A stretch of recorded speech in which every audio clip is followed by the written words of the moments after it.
Chapter 17. The tension is sometimes too much to bear. September 1943 to December 1943. Elizabeth van Lohausen. Friday, September 2nd, 1943. Today was an awful day. I was headed to the village at 10 o'clock when Van Essen stopped me and told me that 2 men had gone into Ger's, while 3 others stood outside. First I went right home to put things away, and then I went back to the village.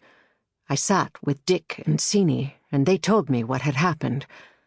It was 5 Sicherheitsdienstmen who had apparently behaved very roughly. They accused Ger of delivering ration cards and food to Jews, and they said Ger and Gert-Jan had to accompany them to Tongeren. Where will they go? Do we need to warn anyone? Do we need to go after them? What could be the matter? What will happen? All kinds of things went through our minds. Hendricks went to look around in Tongeren.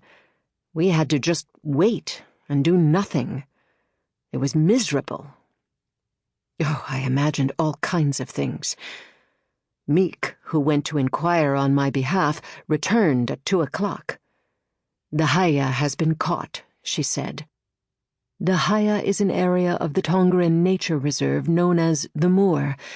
When she says the Haya has been caught, she means that the people who were hiding in that area were captured. They are being taken to the village. Oh, this misery again. The people in the house were arrested. That sentence will stay in my mind forever. The Haya has been caught. Could we have done something to better protect them? Later, Dick arrived with Keulenberg, who'd raced to Ypres to tell us. He was deathly pale and very depressed. He'd been looking after these people for such a long time. 6 young people caught. At around 3 o'clock they passed by on the road that leads to the barracks.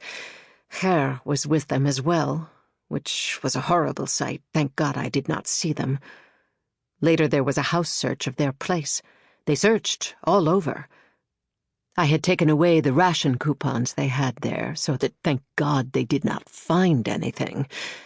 In the hallway they smashed all the photographs of members of the royal family. They first stepped on them to shatter the glass, and then ripped the photos apart.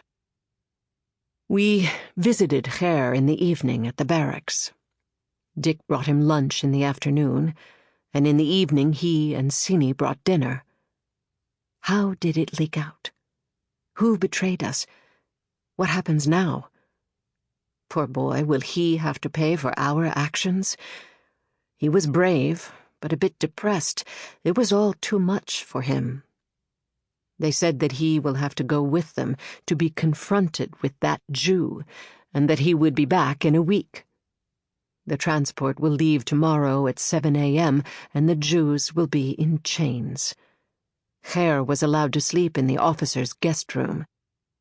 This morning they had ordered him to remove his glasses, and then they beat him around his head. They also kicked him in his knees. Ger didn't tell me this himself.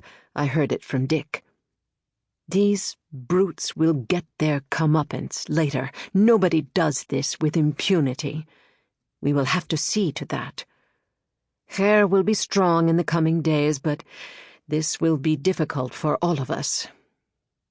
The last thing Ger said before we left was, "Mother, please be careful."